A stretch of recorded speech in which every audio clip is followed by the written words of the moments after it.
Do you feel that through the pandemic, that's just been a lot worse, meaning that so many people are isolated, and here we are kind of divided as a country, still isolated a little bit, still in our kind of loneliness of just ordering packages to us through Amazon and sitting home? Do you feel it's gotten worse? Definitely. Yeah. I mean, I think anyone that's paying attention sees that it's got worse. Yeah. And it's permeated through more of society. You've had almost enough time that the pandemic was going on to have new behavior norms, that are slowly coming back depending on where you live. I think it's got a lot worse. I think it's a huge issue. I mean, the book was actually going to be called A Cure for Loneliness at the beginning, because these groups do cure loneliness, and loneliness is the biggest driver of all-cause mortality, social stress and loneliness. However, the reason why it's not called that is because there's more that happens in the group than just solving the loneliness. And you hit on it a little bit here, is that what happens in the group dynamic is that,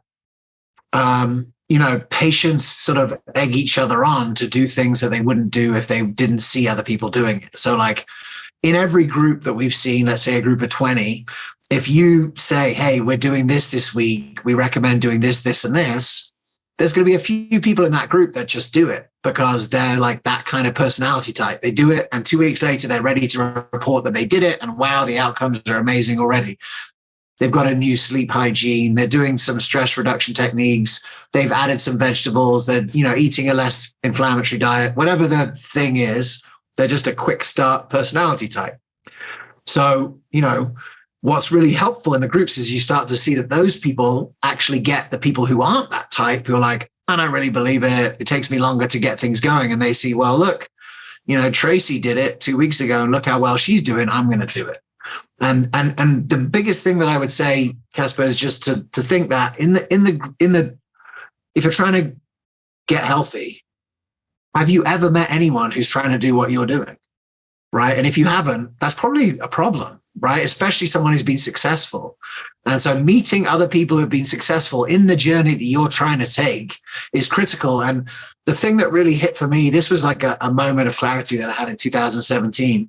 So some of your listeners are probably familiar with Dr. Terry Wahls. So she reversed her own MS with functional medicine and then has been looking to scale it in the VA.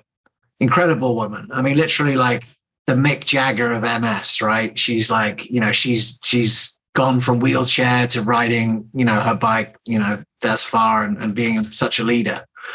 So she told me that when she started running these groups, she said that the person who's been in the group a few weeks longer and has made some changes with, and shops in the local shops that everyone shops in and can come back and tell that person that person's actually more inspiring to the newbie than the Mick Jagger of MS, than Terry Wahls herself, who's in there in the room. You've got this huge celebrity who's done exactly what they're looking to do, and they probably all look up to her because of her incredible story. And yet, this other person's more exciting and enticing to them. And I think that's such a critical piece, because what that essentially shows is that there is a lot needed in the 0 to 1, right? Actually, 0 to 1 is where all the action is, right? Going from doing no healthy behaviors to doing your first one, seeing that work and then building upon it.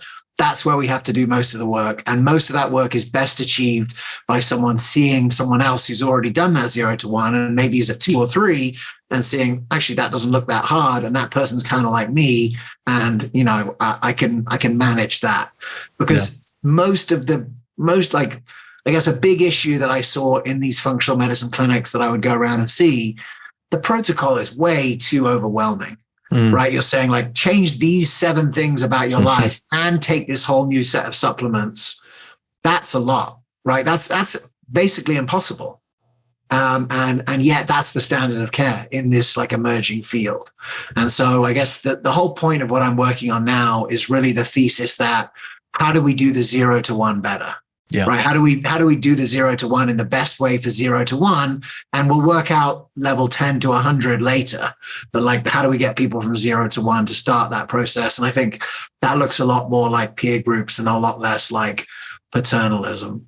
Yeah. I've noticed that often overwhelm is the greatest predicator of stopping and just not giving into a program of treatment, let's say, or a way back to health, because it is the 7 different things. I mean, a lot of people have poor habits, unfortunately. They have routines that led them to disease. To just turn that all around at once is not really realistic. It's almost chipping away one thing at a time while you serve as a catalyst in those different ways.